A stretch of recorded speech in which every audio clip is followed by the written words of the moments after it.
Shalom, bom dia, graça e paz. Que o amor do Senhor possa ser connosco, bem como a sua mão poderosa que esteja estendida sobre nós nesta hora, que possa guardar a nossa vida, a nossa casa, os nossos bens, a nossa família.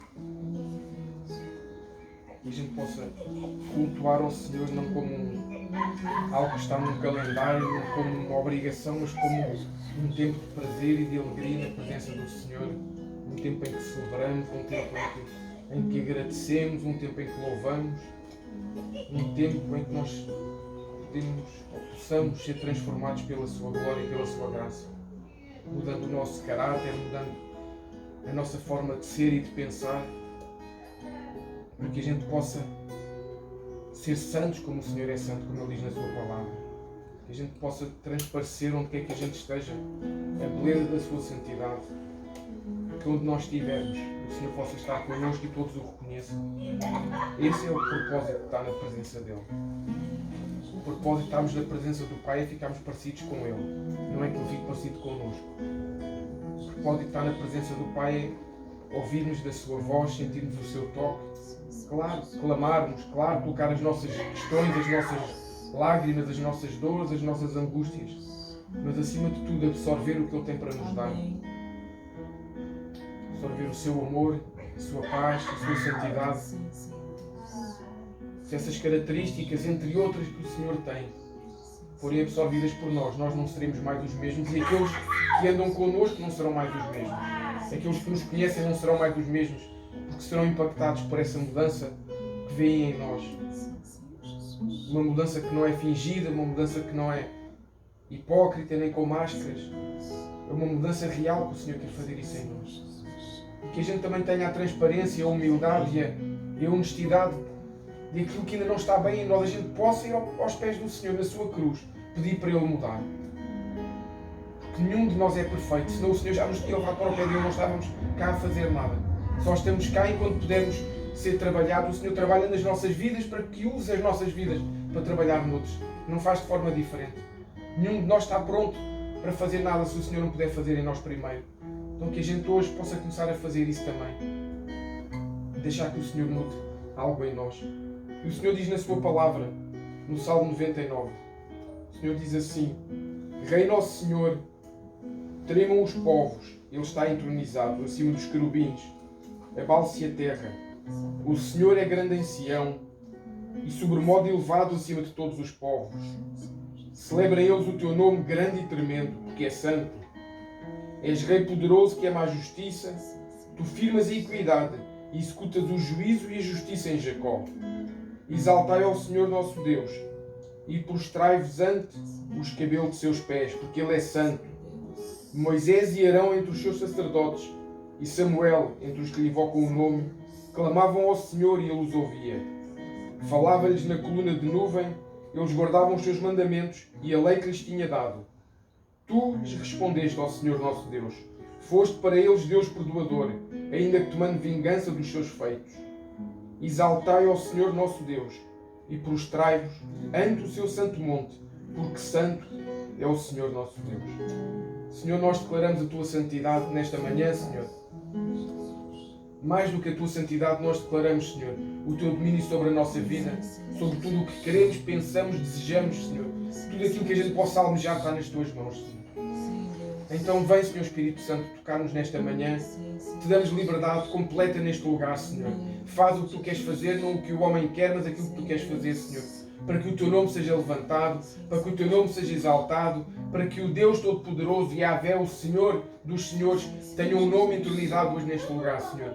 Que Tu te agrades do que vamos fazer nesta manhã, Senhor. Isso é o principal, Pai. Que possamos agradar-te com a nossa voz, com o nosso corpo, com a forma como nos entregamos a Ti, com sinceridade, Senhor. Sem máscaras, sem hipocrisias, Senhor. Despindo-nos de todo o conceito e preconceito que possamos ter, porque És Deus Todo-Poderoso, Senhor. Move-te o nosso meio, Senhor Espírito Santo, e faz, Senhor, faz acontecer algo que possa mudar as nossas vidas e esta nação, Senhor. Assim oramos nesta manhã, Pai, no nome de Jesus.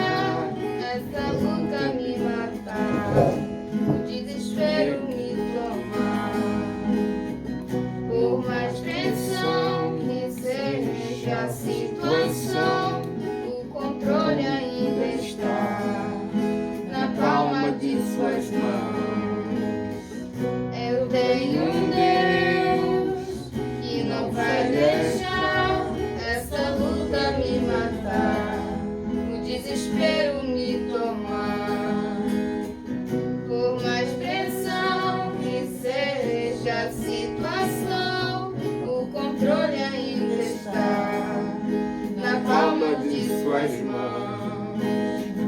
Choro por uma noite, mas a alegria ela vem pela manhã. Eu creio, eu creio. Choro dura uma noite, mas a alegria ela vem pela manhã. Eu creio, eu creio. E ainda que a figueira não floresça e não haja frutos na vide, e o produto da oliveira minta, todavia eu me alegrarei, todavia eu me alegrarei, todavia eu me alegrarei. E ainda que a figueira não floresça e não haja frutos na vide, e o produto da oliveira minta, todavia eu me alegrarei, todavia eu me alegrarei, todavia eu me alegrarei.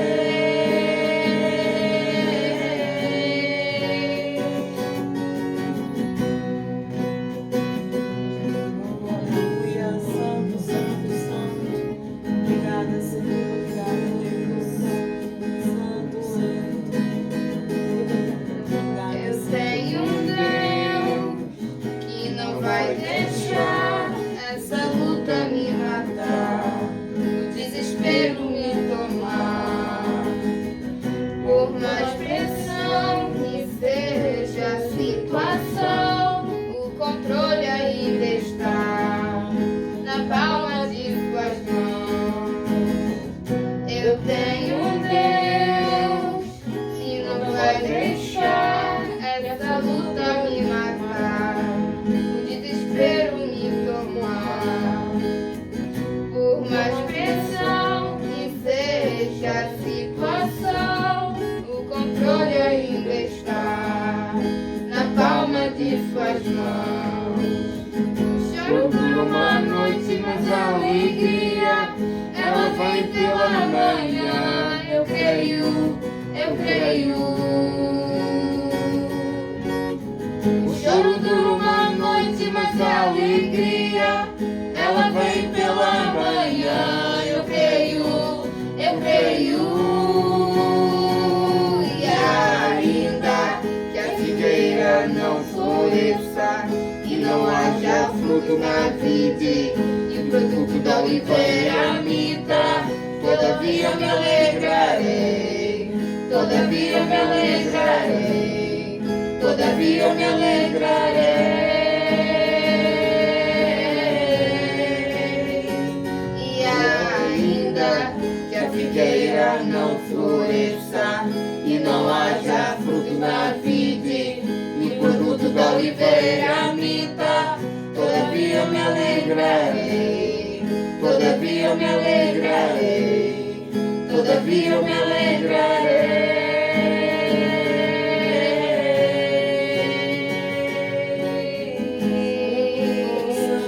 Santo, santo, Senhor, obrigada, Deus. Obrigada pela essa alegria, Senhor. Obrigada, Senhor, a tua alegria, a nossa força. Obrigada, Senhor, que nós precisamos de circunstâncias, Deus, para nos alegrar em Ti. Obrigada que sabemos que tudo vai acontecer, Senhor. Nada de mal nos aconteça, Senhor. Tu estará conosco todo o tempo, Senhor. Obrigada. Obrigada, Senhor, que Tu és o nosso Deus. Obrigada, Senhor, por essa confiança, por esta fé, Senhor, que Tu estás trazendo aos nossos corações esta manhã, Senhor. Obrigada por esta fé que Tu estás, Senhor, nos dando nesta manhã, Senhor. Encha-nos desta fé, Senhor. Encha-nos deste dom da fé. Choro uma noite, mas a alegria ela vem pela manhã. Eu creio, eu creio. Choro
figueira não floresça e não haja frutos na vide, e o produto da oliveira minta. Todavia eu me alegrarei, todavia eu me alegrarei, todavia eu me alegrarei.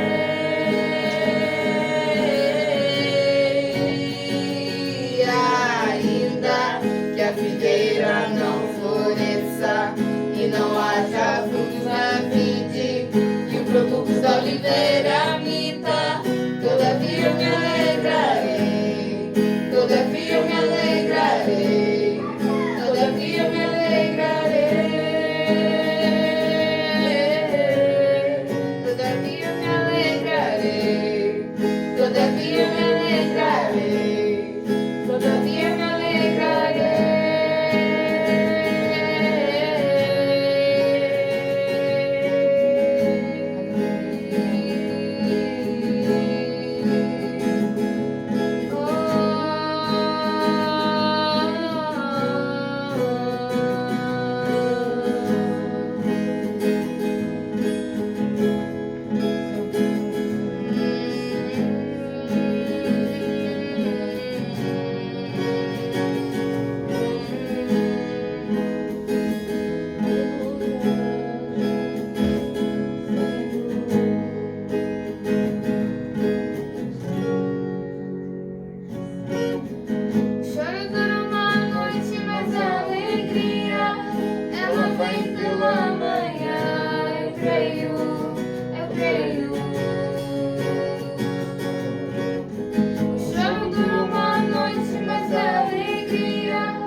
E não haja frutos na vide, e o produto da oliveira minta, todavia me alegrarei, todavia me alegrarei, todavia me alegrarei.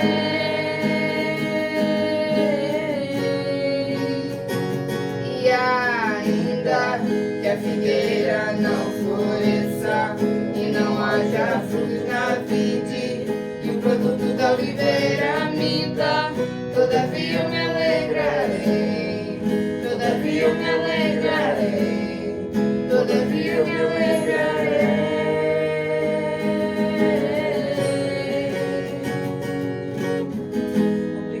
Todavia eu me alegrarei, todavia eu me alegrarei. Obrigada, Senhor, graças a Deus.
bem-vindo aqui. Vem inundar, encher este lugar. É o desejo do meu coração. Sermos inundados por tua glória, Senhor.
Vamos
e vontade. Vamos provar quão real é tua presença. Vamos provar a tua glória e vontade. Vamos provar a tua glória e vontade. Vamos provar a tua glória e vontade. Vamos provar o quão real é tua presença. Vamos provar a tua glória e vontade, Senhor.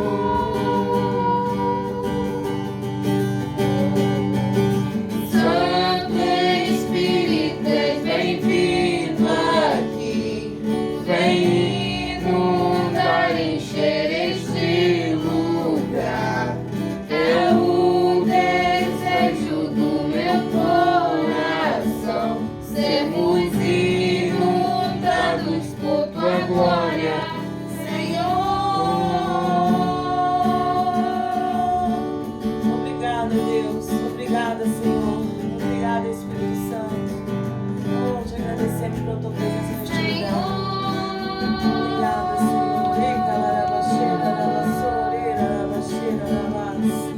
Oh, santo, santo, santo, santo, santo, santo, santo, Senhor. Santo, santo, santo é o teu nome. Oh, santo, excelso, supremo, majestoso é o Senhor. Oh, te adoramos, Senhor. Bendizemos o teu nome, agradecemos o teu nome. Aleluia. Aleluia, aleluia, aleluia. Santo, santo, santo, santo. Santo, santo, santo. Santo, santo. Recalarabassou, manache, Santo Espírito, és bem-vindo aqui. Vem inundar, encher este lugar. É o desejo do meu coração. Sermos inundados por tua glória, Senhor. Santo Espírito, és bem-vindo aqui. Vem inundar, encher este lugar. É o desejo do meu coração. Sermos inundados por tua glória, Senhor.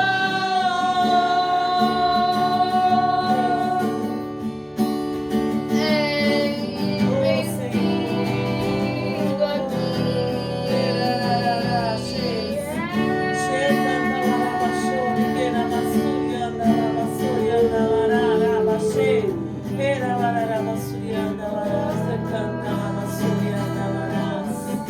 Santo, santo, santo. Santo, santo, santo. Santo. Senhor. Aleluia! Aleluia, aleluia! Maravilhoso é o Senhor, maravilhoso é o teu nome, aleluia! Aleluia! Maravilhoso és tu, Senhor, grande, grande, grande é o Senhor, grande é o teu nome, oh, santo, santo, santo, santo. Rocha eterna, em ti firmos meus pés. Não me abalarei, seguro estou. Não vou temer se o dia mal chegar. Ó meu Senhor, eu me escondo em ti confio. Tu és meu protetor, canto aleluia a ti, meu Salvador, o meu refúgio.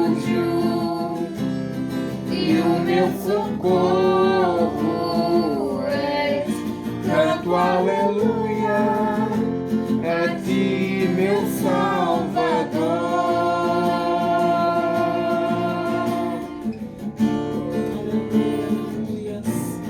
Obrigada, Senhor. Obrigada, Senhor. Tu és a nossa rocha. Tu és a nossa segurança. Tu és o nosso refúgio.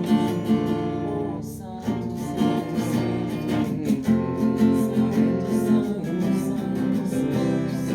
Rocha eternamente firme os meus pés. Não me abalarei, seguro estou. Não vou temer se o dia mal chegar. Ó meu Senhor, eu me escondo em ti confio. Tu és meu protetor, canto aleluia a ti, meu Salvador, o meu refúgio e o meu socorro és, canto aleluia a ti, meu Salvador.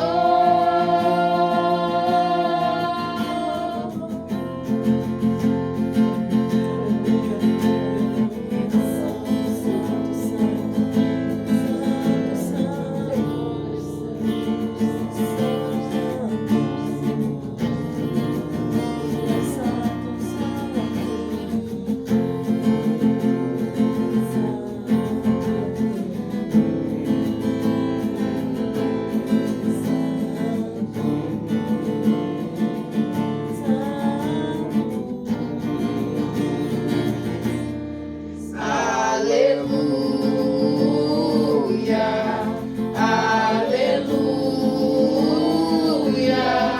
aleluia, aleluia,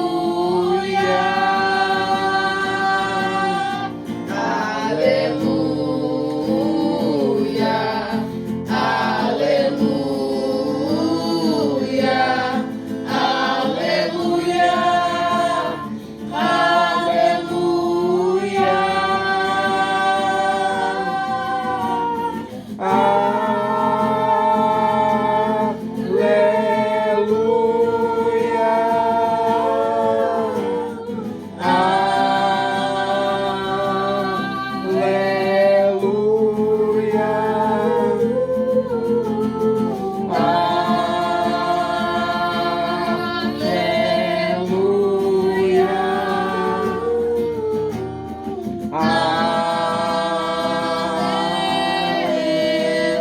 aleluia, em ti confio. Tu és meu protetor, canto aleluia a ti, meu Salvador,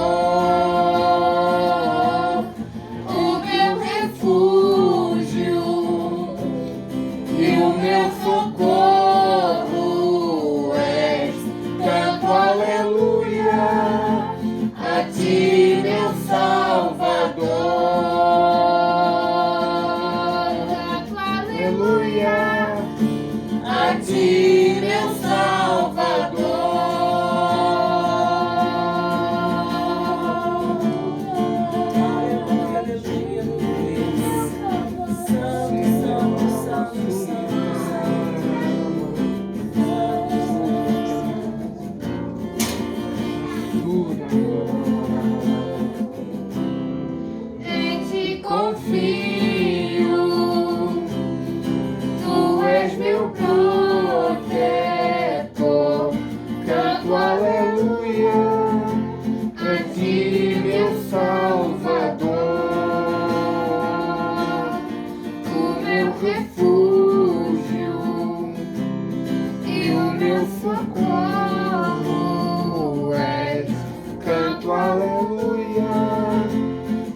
Confio, tu és meu protetor, canto aleluia, a ti meu Salvador, o meu refúgio e o meu socorro és, canto aleluia, a ti meu Salvador, canto aleluia, a ti meu Salvador.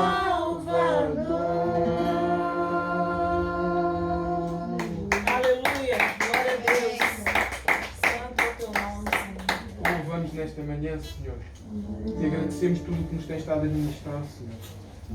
Este louvor, nós cantamos aleluia, Senhor, porque é isso que tu nos ensinas, Deus, na tua palavra. Que a gente possa declarar verdadeiramente um aleluia nesta manhã, Senhor, com todo o nosso ser, com todo o nosso espírito, Senhor, porque é isso que nós precisamos, Senhor. É de levantar o teu nome bem alto, Senhor, que nos possas guardar, que nos possas ajudar, Senhor. Meu Espírito Santo, te agradecemos por este tempo na tua presença, Senhor. Possas continuar a ministrar o nosso coração a partir de agora, Senhor. Amém.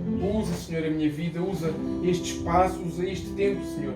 Envia os teus anjos sobre este lugar que pedimos, Senhor, para que possamos ser ministrados pela tua palavra. Assim oramos no nome de Jesus. Amém. Podem sentar, se quiserem.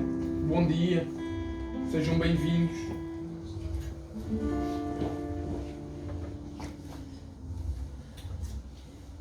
Eu não sei se para vocês está a ser um dia bom. Para mim está a ser um dia muito bom, muito gostoso. O Senhor é tão bom que trocou a previsão do tempo. Dizia que ia chover esta manhã e graças a Deus não está a chover. O nosso Senhor é o Deus do tempo e do espaço. Ele é o Senhor do tempo e do espaço. Então Ele faz tudo aquilo que lhe aprover para que a sua palavra se cumpra e para que o seu propósito nas nossas vidas e na vida do seu povo também se possa cumprir. Amém? Amém. Mas há uma coisa ainda que eu sempre achei que cada dia me convence mais. É que o nosso Deus é um Deus que é, além de ser um Deus amoroso, além de ser um Deus bom, é um Deus engraçado no bom sentido, não é? Engraçado com todo o respeito e toda a reverência. Que é um Deus que nos surpreende e é um Deus que tem um sentido de humor extraordinário, que eu acho que nós não conseguimos nem chegar lá perto. Nem o maior comediante do mundo não consegue ter o mesmo sentido de humor que Deus tem, porque Ele consegue fazer com que as coisas mais estranhas nos possam trazer alegria no dia em que nós estamos tristes ou abatidos, da mesma forma que consegue inverter as situações e as posições que nós às vezes temos e que nos trazem algum conforto. E isto também para dizer o quê? Porque o Senhor tem-nos ministrado de uma forma, eu considero bastante poderosa nestas últimas semanas. Hoje é a 5ª semana em que nós nos reunimos, faz um mês que nós nos reunimos. Na realidade, se fosse calendário seria dia 1, mas dia 1 é feriado. Mas no domingo, este é o 5º domingo, faz um mês que a arca está a ser levantada pelo Senhor. Ela começou a ser levantada há mais tempo, mas de uma forma mais natural e mais espiritual também. Faz um mês e o Senhor hoje resolveu ver se o meu coração está preparado também para fazer o que Ele quer ou não.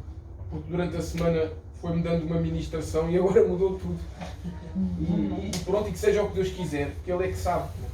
E então vamos ver. Ontem, enquanto eu estava aqui a orar à tarde, tive aqui um tempo muito bom de oração e até comentei depois que o Senhor tinha falado bastante sobre santidade. Só que é bom o Senhor falar-nos sobre santidade, é bom sermos santos. Não levei que isso tivesse outra intenção qualquer. Mas agora, enquanto estávamos aqui no louvor, o Senhor me disse para falar sobre Apocalipse 4. Então vamos lá. Vamos lá ler o capítulo 4 de Apocalipse.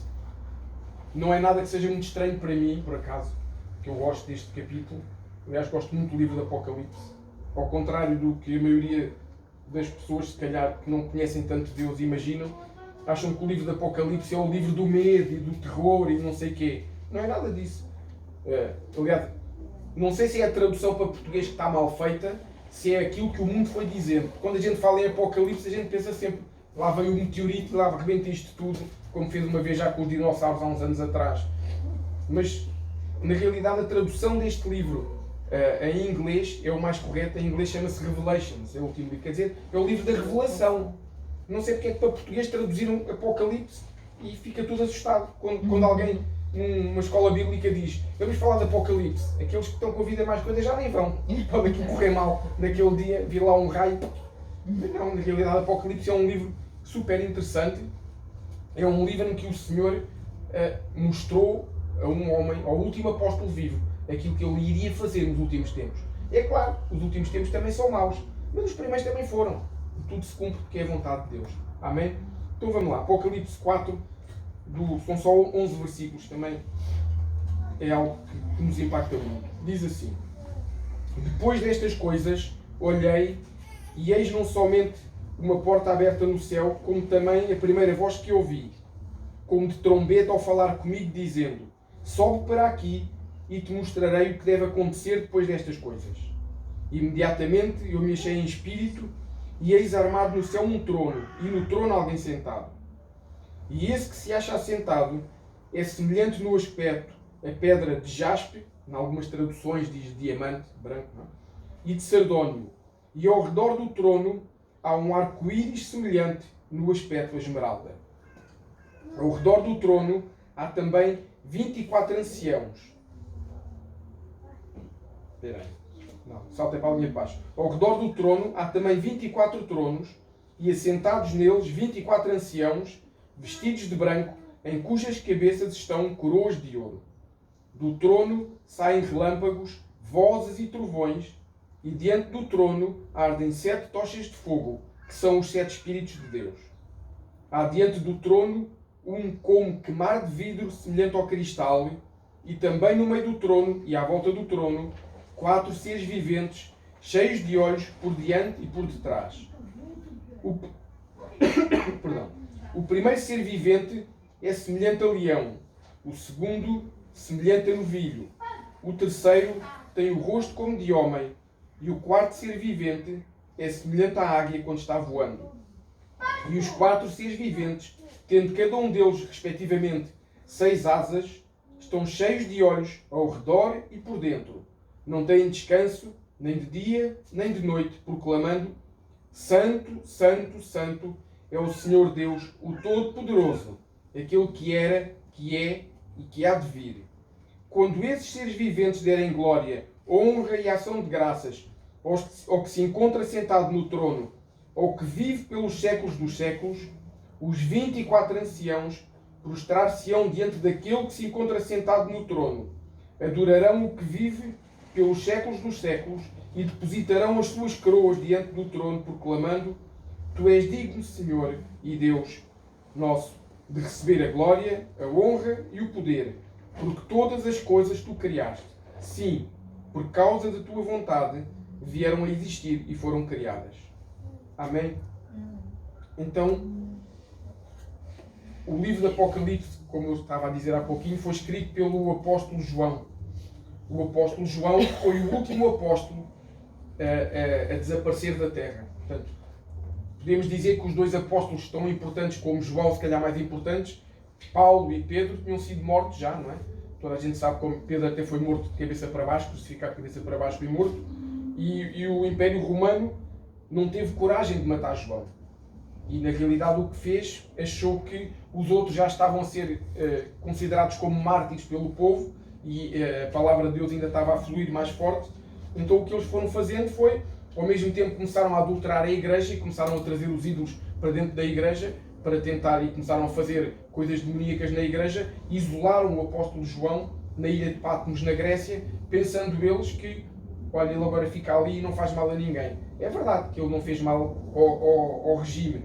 A verdade também é que o Senhor programou isto tudo para ele estar ali isolado naquela ilha. E ao estar isolado naquela ilha, o que aconteceu foi que o Senhor, como diz logo aqui no versículo 1, no versículo 2, ele foi levado em espírito ao céu. E ele, em espírito, não fisicamente. Eu sei que há aí algumas doutrinas teológicas que dizem que o apóstolo João, foi levado fisicamente ao trono de Deus. Não era possível ele viver lá. Ele seria fulminado pela glória de Deus, pela sua presença. Portanto, ele foi em espírito, e ele diz isso aqui. Portanto, Eu não consigo perceber como é que as pessoas leem uma coisa na Bíblia e às vezes dizem outra porque se calhar tem mais impacto ou dá mais jeito. Mas a verdade é essa. Então, nos 3 capítulos anteriores de Apocalipse, são aqueles capítulos muito conhecidos em que se fala das cartas às igrejas. O Senhor vai dando avisos para as igrejas, que na altura eram igrejas que tinham sido implementadas pelo homem. E deixem-me só fazer aqui um parênteses também, que é importante, que às vezes, hoje em dia, cria-se aí algumas doutrinas também, que tem que haver aí umas coisas muito especiais para se implantar igrejas. Quando é Deus que manda, não é preciso nada de especial. As igrejas que eram implantadas naquele tempo pelos apóstolos, nomeadamente pelo apóstolo Paulo, quando o apóstolo Paulo andava pela Ásia e não só, e pelo apóstolo Pedro, que foi para os gentios implantar igrejas, a forma como eles implantavam as igrejas era algo muito simples. Eles chegavam lá, havia pessoas que se convertiam, eram cheios do Espírito Santo, que eles lhe impunham as mãos, eram cheios do Espírito Santo, e eles diziam, agora comecem a montar aqui uma igreja. Iam-se embora, zarpavam, iam para a vida deles. Por isso é que depois havia as cartas, à igreja de Colossenses, à igreja daqui, à igreja da Coli, por isso é que havia essas cartas. E o que é que eles faziam? Ao fim de uns meses, porque não havia aviões, não é? Naquela altura, nem carros, demoravam, ao fim dos meses voltavam, e quando voltavam, aí sim, estabeleciam uma liderança sobre aquele lugar. Viam aqueles que eram aptos, os que tinham cumprido a palavra de Deus. Portanto, não é preciso, contrariamente ao que muita gente diz, que passe um raio no céu e venha aí o ungido, não sei das quantas, para implantar uma igreja. Uma igreja implanta-se quando se tem temor pela palavra de Deus, quando se tem reverência pela palavra de Deus. Claro, quando há um chamado e se houver uma unção, ainda melhor, mas não é preciso muita regra e muita etiqueta para que a palavra de Deus se cumpra. Senão, pobrezinho do Moisés não tinha conseguido nunca chegar sequer ao Monte Santo, porque era um homem impuro, mesmo descalço. Os pés dele não se purificaram só porque ele se descalçou. É um simbolismo para mostrar como o corpo é impuro e pode chegar a um lugar puro, porque a pureza do Senhor purificou Moisés. E poderíamos ficar aqui uma semana a falar de homens e mulheres, principalmente homens, porque a Bíblia naquela cultura não falava de mulheres, que não tinham nada com Deus e a quem o Senhor transformou. Se começássemos pelos apóstolos, um era pescador, outro era coletor de impostos, e se hoje em dia o Estado já nos retira algumas coisas de forma incorreta, embora legais, naquela altura os coletores de impostos então recebiam 10 moedas, 9 era para eles e 1 era para César. Portanto, Mateus devia ser mais ladrão, não era mais que os outros todos. Era igual aos outros todos, não é? Portanto, se a gente for por aí, a verdade é que esses homens deixaram que o coração fosse mudado e transformado por Deus. E é isso que o Senhor quer fazer connosco também, e eu acho que é por isso, tenho a certeza que o Senhor hoje nos quer falar de santidade ao lermos aqui Apocalipse 4. Se nós formos percorrendo estes versículos, o que é que nós percebemos? Percebemos que há um trono no céu. Portanto, nós não nos podemos esquecer que se há um Deus que é grande, se há um Deus que é rei, se há um Deus que é poderoso, Ele tem um trono.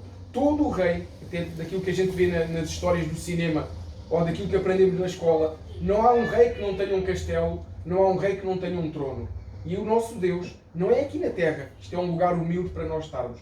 O nosso rei, o nosso Deus, tem um trono no céu. Nós sabemos que Ele tem um trono de justiça, que Ele tem um trono da graça. Mas para não termos dúvidas, Ele mostrou isso a João. Quando João lá chegou, ele diz que viu-se sentado no trono alguém. Ou seja, ele não diz que havia várias pessoas sentadas no trono.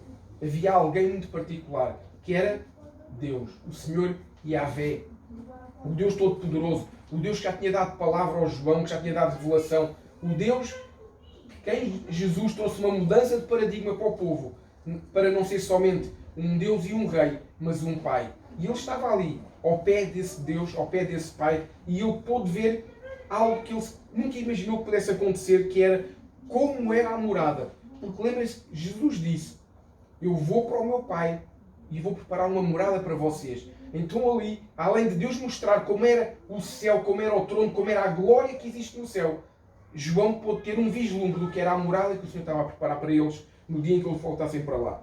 E o que é que ele diz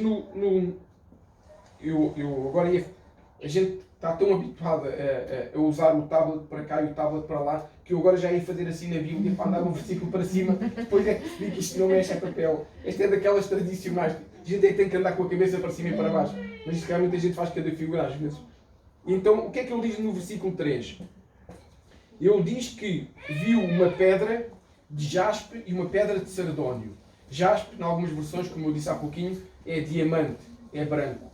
E isto simboliza o quê? Esta pedra branca, além do esplendor de um trono que tem pedras preciosas, portanto, todos nós já vimos os filmes do rei Artur, dos Cavaleiros da Tábua Redonda, do Dom Afonso Henriques, sei lá, de todos os reis. O trono é uma coisa magnífica, até aquele da Rainha do Gelo, mas não tem pedras preciosas. Mas este trono é tão magnífico, ou seja, o nosso Deus é tão esplendoroso, tão maravilhoso, que o seu trono tem pedras preciosas. E o que é que simbolizam estas pedras? A pedra branca, o jaspe, simboliza exatamente a pureza de Deus, simboliza a glória de Deus, simboliza a santidade do Senhor, que é aquilo que Ele nos quer mostrar aqui neste capítulo 4. O branco simboliza a santidade. Por algum motivo é que nós dizemos que quem está vestido de branco é como se fosse uma aura de santidade. Até o povo diz isso. O povo acha que o branco representa santidade e pureza, porque o nosso Deus assim é. E a Bíblia nos fala em vários lugares de um Deus de santidade, um Deus que traz a sua glória com pureza e com santidade. Não é um Deus que impõe nada, é um Deus que ama, é um Deus de justiça. E ainda esta semana a Sandra estava a falar de uma pregação que ouviu muito interessante, porque nós às vezes juntamos, não conseguimos separar o amor da justiça de quem ama também. O nosso Deus, o amor que Ele tem por nós, não quer dizer que esse amor por vezes não nos traga coisas que não são agradáveis para nós. Porque é mesmo assim que funciona. Amor não é só coisas boas. Nós é que interiorizamos que amor é só coisas boas. Mas por vezes o amor tem que ter coisas que para nós não são agradáveis, mas são importantes. Faz parte, o nosso Deus é amor, mas não é só o amor do abraço, do carinho, do cuidado. É o amor em que também impõe, é o amor que queima aquilo que está errado. Eu costumo dar um exemplo que nós pais entendemos e se calhar os nossos filhos que já são mais crescidos entendem também. Nós pais amamos os nossos filhos, damos a nossa vida por eles, mas nós levamos lá as vacinas quando eles são crianças e pequenos. E eles choram com a vacina. Portanto, é porque nós não os amamos? Não. É exatamente porque os amamos que uma expressão do amor, por vezes, é fazer coisas que doem. Mas é importante para eles. Da mesma forma, o nosso Deus ama-nos de uma forma incondicional, que enviou o seu Filho Jesus para morrer por nós.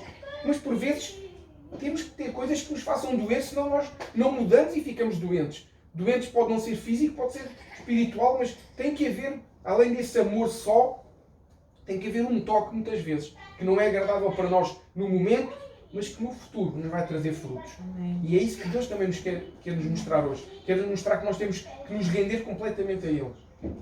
Eu vou já falar aqui de uma coisa também sobre este capítulo 4. Quando nós estávamos a orar e a buscar a direção de Deus naqueles 30 dias, 40 dias que estávamos em casa, sem igreja, no mesmo dia que na igreja do apóstolo Rafael, bispo da Casa do Leão, no mesmo dia que ele falou sobre os 24 anciãos e as suas coroas, nesse mesmo dia ou nessa mesma noite, o Senhor tinha falado comigo a mesma coisa. Tem a ver com santidade. Ou seja, nós estávamos ouvindo uma coisa na manhã que tinha a ver com aquilo que Deus estava a falar, porque realmente nos últimos tempos, eu estou plenamente convicto, o Senhor quer mudar a estrutura que existe ao nível de igreja, ao nível daquilo que o mundo foi criando para a igreja. Não para que nós desprezemos aquilo que foi feito. Faz parte de uma caminhada. Da mesma forma que no início a igreja não tinha mover do Espírito Santo. Da mesma forma que no início a igreja era só palavra. Era uma igreja ritualista. E o Senhor foi movendo. O Senhor foi trazendo depois uma Assembleia de Deus, em que deixou de haver somente uma igreja batista e presbiteriana, que só ouvia palavra, em que só ouvia a direção do homem com base na palavra de Deus. E começou a haver uma igreja assembleiana, no bom sentido, em que começou a haver a facilidade do Espírito Santo se mover. E depois veio uma igreja pentecostal com liberdade completa do Espírito Santo, com abusos. Claro, basta haver ser humano para haver abusos. Já no tempo antigo, Moisés estava a receber as tábuas da lei no monte e o povo cá em baixo a fazer abusos e a levantar um Deus. Portanto, não é que Deus esteja errado quando faz estas coisas diferentes. O homem é que acha que a liberdade se pode transformar em libertinagem e fazer aquilo que entende. Mas Deus está a fazer um mover diferente. E hoje o Senhor está-nos a começar a preparar para nós podermos ter em nossa casa um lugar onde a presença de Deus é real. Um lugar onde nós levantamos um altar de adoração diariamente. Um lugar onde o nosso vizinho, no dia de luta, no dia da tempestade, no dia do problema, porque já não terá se calhar mais lugar nenhum para recorrer. Sabe, pode vir descer as escadas, vir à nossa casa, bater à nossa porta, porque aí há a presença de Deus, uma presença real, uma presença que cura, que restaura, uma presença que mostra ao homem que ele não é nada sem Deus, mas que com Deus ele tudo consegue. E eu sei que o Senhor está a preparar para esse tempo, porque agora vem um vírus, daqui a uns meses há de vir uma virose, daqui a uns... há de vir qualquer outra coisa, e vamos ficando cada vez mais escondidos uns dos outros. Mas é que o Senhor nos diz que é o momento para nós ficarmos não escondidos dele, mas nos derramarmos na sua presença completamente, sem esconderijos, sem máscaras. Mas então, voltando aqui ao versículo 3, da mesma forma que ele vê esta pedra branca que representa a santidade, ele vê uma pedra de sardónio. Sardónio é uma pedra vermelha. E sardónio representa a justiça, representa o sangue de Cristo. Portanto, ali naquele lugar, ali naquele altar, ele já viu a justiça do Senhor através do vermelho que é o sangue de Cristo. E ele não sabia o que isso era, porque Cristo veio muitos anos depois. Mas ele ali percebeu que havia o vermelho. Da mesma forma que há a pureza que havia em Cristo e que há em Deus, a santidade, há o vermelho que representa o sangue de Jesus. Ou seja, aqui o apóstolo João começou a entender a importância do amor e da justiça. Se calhar não foi por acaso que a semana passada o Senhor nos entregou vestes de justiça para nós ficarmos diferentes, porque já estava a preparar o caminho para o que ia acontecer esta semana. A gente é que não sabia, e ainda bem que não sabemos, porque assim nós deixamos que seja o Senhor a comandar tudo. Amém? No final do versículo 3, ele diz uma coisa muito interessante também, é que ele viu um arco-íris, semelhante no aspecto da esmeralda. Arco-íris fala de aliança. Então ele ali naquele momento, ele viu um arco-íris que representa o quê? Representa a graça de Deus. Representa a aliança que o Senhor tem para com os seus filhos. Ou seja, a mesma aliança que o Senhor disse, e que hoje estava aqui magnífico, um arco-íris de manhã, essa aliança que o Senhor disse a Noé, no tempo de Noé. Eu hoje estabeleço uma aliança convosco, naquele momento em que João sobe em espírito ao trono do Senhor, ele vê que aquela aliança não existe só na terra. Ele vê que aquela aliança existe no céu. É uma aliança espiritual, não é uma aliança física. Eu acredito que João tenha visto inúmeras vezes o arco-íris quando chovia, tenha visto imensas vezes o arco-íris na sua terra, em Israel e por onde andou. Mas naquele momento, no mundo espiritual, ele ver isso mostra que, independentemente da tempestade, independentemente dos problemas, o nosso Deus é um Deus que tem uma aliança connosco. Hoje nós temos outro entendimento em relação a esta aliança. Sabemos que Cristo veio à Terra exatamente para poder fazer essa aliança connosco. Quando o Senhor subiu àquela cruz, o Senhor estabeleceu essa aliança connosco. Quando nós o aceitámos como nosso Senhor e Salvador, Ele estabeleceu essa aliança connosco e nós dissemos que sim, que queremos fazer parte dessa aliança. Quando nós ciemos, não como um ritual, não como algo que tem que se fazer para expiar os pecados. Não, nós estamos a renovar essa aliança com Cristo. Nós estamos a dizer que este arco-íris que estava no céu é o mesmo arco-íris que estava na terra. Deixem-me saltar agora para o versículo 5, eu já volto ao 4. É que depois desse arco-íris no céu, que representa a aliança, diz também que do trono saem relâmpagos, vozes e trovões. Ou seja, do mesmo trono da graça e da aliança, também vem a justiça e o juízo. E foi isso que Deus mostrou. E é isso que Deus também nos mostra. Tudo isso que Ele viu também tem justiça e juízo. Mas Ele não mostra que viu nada na Bíblia por acaso. Isto não está escrito no versículo 3 primeiro do 5, porque Ele se lembrou. É que Deus quis que Ele visse primeiro que antes do juízo há a aliança. Antes do juízo há a graça. Ou seja, Deus dá sempre a hipótese a um pecador de se arrepender pela sua graça antes que o juízo de Deus venha. Porque Deus é bom, porque Deus é amor. E foi isso que foi importante Ele mostrar a João para nós hoje termos essa noção. Mesmo que a gente amanhã caia, o Senhor, a sua graça vem sempre antes do juízo. Temos sempre tempo para nos arrependermos. Há sempre tempo para entregarmos nos pés do Senhor o nosso pecado, a nossa falha, a nossa falta de fé, a nossa angústia, aquilo que nós não sabemos, aquilo que parece não ter solução. Há sempre tempo para entregar nas mãos de Deus, porque antes do juízo vem a graça. E é isso que Ele nos quis demonstrar neste capítulo, no versículo 5. Agora sim, eu volto ao 4. O 4 não tem muito o que dizer. O 4 diz o quê? Que ao redor do trono, imaginem que o trono de Deus é aqui, e que ao redor do trono estão 24 tronos. E em cada um desses tronos está um ancião. Portanto, estão 24 anciãos. Teologicamente, o que é que quer dizer estes 24 anciãos? Vamos dividir 12 em 12. 12 desses anciãos são representados pelas 12 tribos de Judá. Ou seja, representa o Antigo Testamento, representa os 12 patriarcas de Israel. São os primeiros 12 anciãos, por assim dizer. Ou seja, mostra o que aconteceu. Ou seja, no trono, de volta do trono, está o Antigo Testamento, os 12 anciãos, e estão os 12 apóstolos, que representam os outros 12 anciãos. Ou seja, o que o Senhor nos está a mostrar, o que o Senhor mostrou a João é que o antigo sem o novo não faz sentido, que é uma sombra daquilo que há de vir, mas o novo, se a gente desprezar o antigo, não faz sentido. Só vivemos em coisas contemporâneas, em coisas presentes, e esquecemos a raiz que o Senhor deixou no passado. É isso que Ele está a mostrar a João, é isso que o Senhor nos diz. Não desprezamos o passado, mas aquilo que o Senhor tem para nós vai muito além do que já houve. E estes 24 anciãos estão ali também à volta do trono, exatamente a mostrar o quê?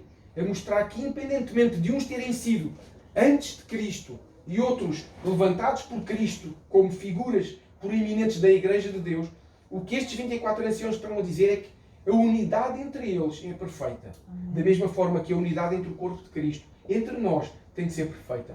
Nós somos todos diferentes. Uns têm cabelo, outros nem por isso. Uns são mais altos, outros são mais baixos. Uns são mais magros, outros são menos magros. Uns são mais novos, outros são mais velhos. Uns ainda são pequeninos, outros já são bem grandes. Mas a unidade entre o corpo de Cristo é fundamental para que o corpo de Cristo possa ser realmente esse alicerce. Quando o Senhor nos diz na sua palavra que Cristo é a pedra angular e que sobre ele se construir, o que se construir não cairá, o Senhor está a falar em primeiro lugar para a igreja, para o corpo de Cristo se construir nessa pedra angular que é Jesus. Quando o corpo de Cristo começa a não ter Jesus como a sua principal referência e começa a ter pessoas humanas, doutrinas, teologias, princípios, práticas, aí já não está na pedra angular que é Jesus. E é uma questão de tempo para cair. Da mesma forma que a estátua do Nabucodonosor tinha um significado, cada uma daquelas partes, o cobre, madeira, tudo, cada uma tinha um significado. E haveremos de falar sobre isso um dia. A verdade é que veio um raio e a estátua foi destruída. E naquela altura era impossível ser destruído. Mas tudo o que é construído sem que esteja o alicerce correto, destrói-se no momento onde começa a pôr em causa os princípios de Deus. Enquanto não põe em causa, é daquelas coisas. Vai andando. Não faz mal. Agora, quando começa a pôr em causa princípios de Deus, o Senhor não permite, porque sabe que o que Ele quer para o seu povo, o que Ele quer para o mundo, é mais importante do que os desejos de um homem só. Amém? Então o Senhor nos mostra exatamente isso com estes 24 anciãos. E o que o João viu ali foi homens que eram considerados reis na terra, mas que ali no céu não estavam no trono, mas estavam à volta do trono. Ao mesmo tempo, diz também aqui, lá e outra vez com o dedo, diz também aqui que ele viu seres viventes junto a esse trono, seres viventes no céu. Ele diz que esses seres viventes são semelhantes a leão, um é semelhante a um novilho, o terceiro tem o rosto de um homem e o quarto é um ser vivente semelhante à águia. Isto representa quer os 4 elementos naturais, o fogo, o ar, a terra e a água, representa de uma forma, mas ao mesmo tempo também representa, um representa a força, outro representa a inteligência, outro representa a capacidade. Tudo dons e talentos que o Senhor deu ao homem. Portanto, o que ele ali está a ver, naquela visão que ele teve em espírito, é tudo aquilo que o Senhor está a trazer ao homem, para que o homem possa viver, mas mais do que isso, para que o homem possa trazer vida, para que o homem possa fazer a mudança, porque o Senhor criou o homem para fazer a mudança. O Senhor não nos criou para ter um emprego das 9 às 5 ou das 9 às 6, começarmos na segunda, esperarmos à sexta, chegar ao fim do mês ansiosos. Não, o Senhor criou-nos para algo mais. Isso faz parte da nossa vida, mas não foi para isso que o Senhor nos criou. Para lutar com as dívidas, lutar com os problemas, não. Isso são circunstâncias que nós ultrapassamos, que nós lidamos com elas e que pela graça de Deus nós conseguimos suplantar e viver em paz. Porque acima de tudo o Senhor nos diz que nós temos que viver com Ele no centro, com Ele, o seu trono no centro da nossa vida. Que a gente possa mudar alguma coisa em nós, para Ele ser realmente o centro da nossa vida. Ele diz também que diante do trono Agora vejam como Deus é difícil de entender as coisas de Deus, a nossa inteligência não consegue chegar lá. O Senhor nos diz, no versículo, que tem o trono e que à volta do trono tem os 24 tronos com os 24 anciãos. Então como é possível que ele depois diga que diante do trono como que um mar de vidro? Mas como é possível? Se os outros estão à volta, o que é o diante do trono? Não é o grupo lobo. O que é o diante do trono? É que o que Deus nos está a dizer aqui é que embora o trono dele esteja no centro e os outros à volta, Deus está em todo o lado. Portanto, aquilo que nós achamos, quando colocamos Deus numa caixa porque é assim que nós queremos, não é possível porque Deus está em todo o lado. Deus é maior do que isso. Ou seja, Ele tem o trono, os 24 anciãos à volta, mas Ele é maior que o trono. Portanto, Ele ainda consegue estar por cima do trono. E por cima desse trono é que há esse mar brilhante, esse mar de cristal, esse mar de água puro como de cristal. Porque representa o quê? Representa o mar que o Espírito Santo nos traz do trono. Quando nós dizemos e lemos naquela passagem do profeta Ezequiel que as águas, que ele ia entrando pela água, levado pela mão de um anjo, tudo simboliza as águas do Espírito. E este mar brilhante, este mar transparente, este mar branco como cristal, representa o Espírito Santo, que tal como Deus está em todo o lado, não fica num sítio só. Está um trono, mas o trono é suplantado por quem está no trono, que é Deus. Amém. E é isso que o Senhor nos quer trazer através daqui. Ele diz depois que estes 4 seres viventes têm cada um deles 6 asas. Portanto, ele está a falar já dos seus querubins também. Coisas que o ser humano não consegue entender. Tem 6 asas e estão cheios de olhos por todo o lado. Exatamente. Porquê que o Senhor fez seres com olhos por todo o lado? Exatamente porque Deus não fica parado no meio do seu trono. Deus está em toda a parte. E como Deus, quer no céu, quer na terra, está em toda a parte, eles, para poderem ver o que se passa com Deus, têm de ter olhos em todo o lado. Isto é um simbolismo, mas é algo real para conseguir mostrar ao apóstolo João, a grandeza, a maravilha que é Deus, que é algo que não se consegue explicar. E eu acho que se conseguíssemos imaginarmos nós hoje a sermos levados em espírito ao trono do Senhor, e levássemos a Bíblia na mão, nós íamos começar a ver que o que estamos a ler não é nada igual ao que lá está. Que isto foi a visão humana dele. É algo ainda mais transcendente daquilo que está no céu. Eu tenho a certeza absoluta disso. Porque Deus está em toda a parte no céu. E quando ele depois diz que esses seres viventes não têm descanso, nem de dia nem de noite, proclamando: Santo, Santo, Santo é o Senhor Deus, o Todo-Poderoso, aquele que era, que é e que há de vir. Pensem assim comigo um pouquinho. Imaginem que somos nós. Quanto tempo é que a gente consegue estar a dizer Santo, Santo, Santo? A gente, se calhar, se tivermos aqui uma reunião de oração, se a gente fizer esse propósito, conseguimos estar 10 minutos ou 15. Se calhar ao fim de 15 minutos podemos olhar uns para os outros. Mas ali diz que eles estão... Como é que é? Não têm descanso nem de dia nem de noite. É claro que no céu não há dia nem noite, mas é a forma do João mostrar que é constante, que é algo que não para. Ou seja, os seres viventes estão a dizer sempre que o Senhor é santo porquê? Sei lá, imagina, se eu olhar para esta cadeira, vou dizer que a cadeira é azul. Mas eu digo uma vez, se calhar digo uma vez à Isabela, uma vez à Rosilene, uma vez à... Vou dizer uma vez a cada um, ao fim de 7 vezes, não digo mais. Porque a cadeira não mudou, a cadeira é azul. Mas aqueles seres viventes estão sempre a dizer santo, porque o que eu acredito que acontece é que eles estão sempre a experimentar um tipo de santidade diferente de Deus. Eles conseguem no céu, conseguem junto ao seu trono, perceber a santidade de Deus de forma diferente cada vez que olham para Ele. Da primeira vez olham e veem uma santidade que se materializa em amor. Da segunda vez olham para Ele e veem uma santidade que se materializa em compaixão. Depois olham para Ele e veem uma santidade que se materializa em misericórdia. E por aí fora. E a forma como Deus, nas suas vertentes multifacetadas, vai mostrando a sua santidade é tão diferente, tão diferente, tão diferente, tão diferente, que eles ficam tão espantados e cada vez dizem: Santo é o Senhor. E a seguir vem outra forma em que Deus mostra a sua santidade e dizem novamente: Santo é o Senhor. E não param. Da mesma forma que eu acredito que se o Senhor estivesse aqui agora no nosso meio, a gente ficava boquiabertos e não parávamos de dizer: Santo, Santo, Santo é Deus. Porque ficamos tão, nem sei dizer, ficamos completamente siderados, ficamos completamente transtornados pela santidade, transtornados no bom sentido. A glória de Deus é tão grande, a sua santidade é tão grande, que aqueles seres viventes que estão desde o início da criação junto com Deus, ainda não se cansaram hoje de dizer 24 horas por dia que Deus é santo, porque a beleza da sua santidade realmente é imensa. E o que o apóstolo João depois aqui nos diz é que isto já acontece nos séculos dos séculos.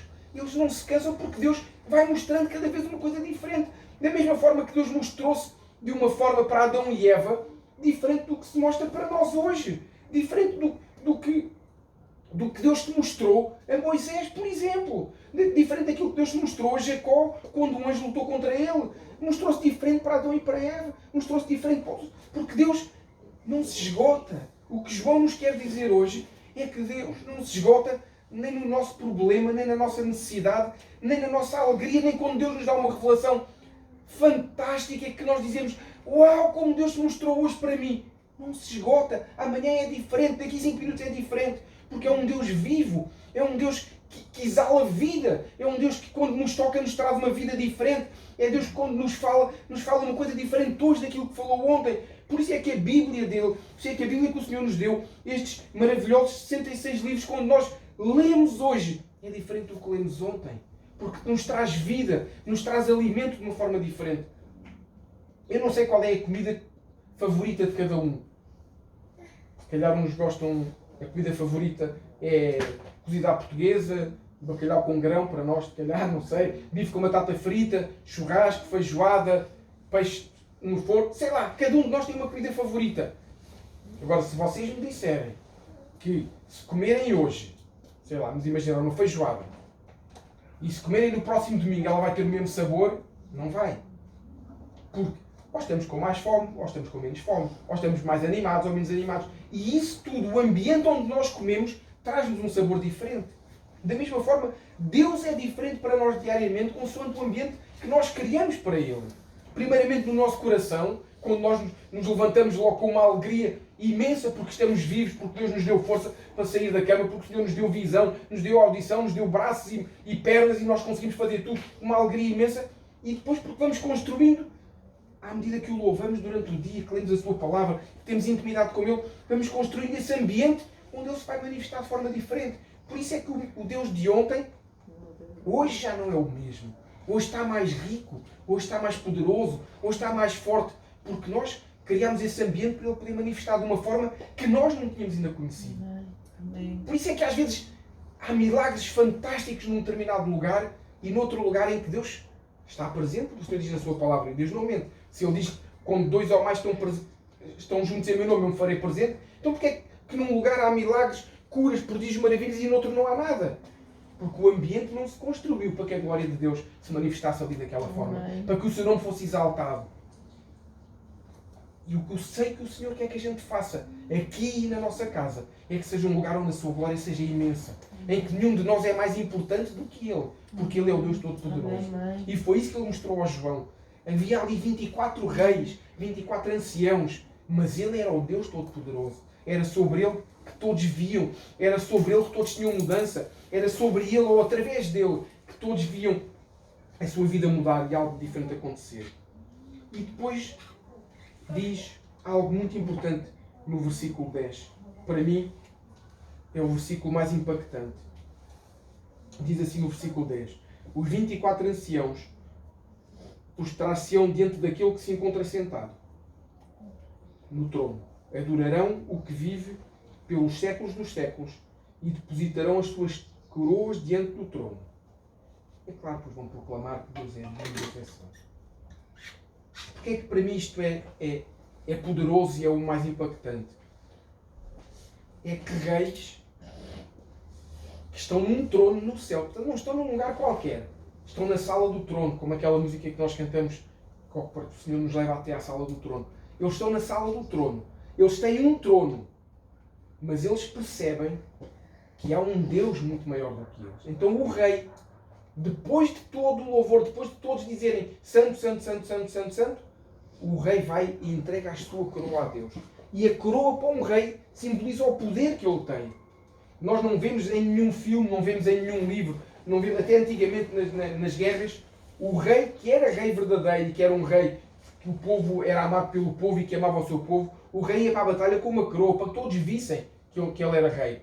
Quando Davi ia para a batalha, ia com uma coroa. O próprio Saúl, antes de se ter desviado dos caminhos do Senhor, quando ia para uma batalha, ia com uma coroa. Por isso é que eles iam atrás do Saúl e tentaram e mataram-no.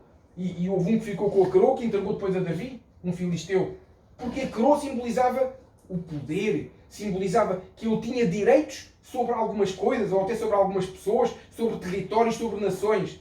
E estes reis que estão ali, estes 24 anciãos estão a dizer: eu não sou nada sem Deus. E como eu não sou nada sem Deus, eu entrego a minha coroa, porque eu só tenho coroa porque Deus existe.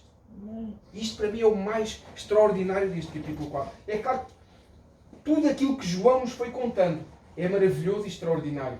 Mas quando nós chegamos ao ponto em que um rei diz: eu entrego tudo ao Senhor, porque Ele é Deus, isto mostra como nós temos que ser humildes, como nós temos que ser agradecidos, como nós temos que diariamente entregar as nossas coroas a Deus. E para nós somos reis. Deixem-me dizer-vos isto, se calhar podem não estar muito habituados a ouvir isto. O Senhor nos diz na sua palavra que nos levantou como reis e sacerdotes. Então, da mesma forma que nós sentimos que podemos orar pelos enfermos, orar pelos oprimidos, declarar cura sobre as pessoas que vierem connosco, que têm na rua, ou que nós virmos que elas precisam de ajuda, porque o Senhor nos diz que somos sacerdotes e estamos ungidos por Ele para apregoar o ano aceitável do Senhor. Amém? Isto é uma verdade. Da mesma forma, o Senhor nos diz também lá que nós somos reis. Então somos reis onde? Somos reis na nossa casa. Porque quando nós damos uma palavra na nossa casa em relação a Deus, essa palavra se faz real. O Senhor nos diz na sua palavra também que a nossa boca é uma boca que, quando declara algo que vai de acordo com os princípios de Deus, se torna real. Portanto, se nós temos um problema na nossa casa, que a gente declara que esse problema acabou, com fé, com confiança, porque Deus assim nos diz. Mas para fazermos isso, temos de ter criado primeiro aquele ambiente em que nós nos rendemos a Ele, em que nós lançamos a coroa. Ou seja, eu declarar algo sobre a minha casa, sobre a minha vida, sobre o meu emprego, sobre uma situação que me está a afligir, eu declarar com a autoridade de rei e de sacerdote.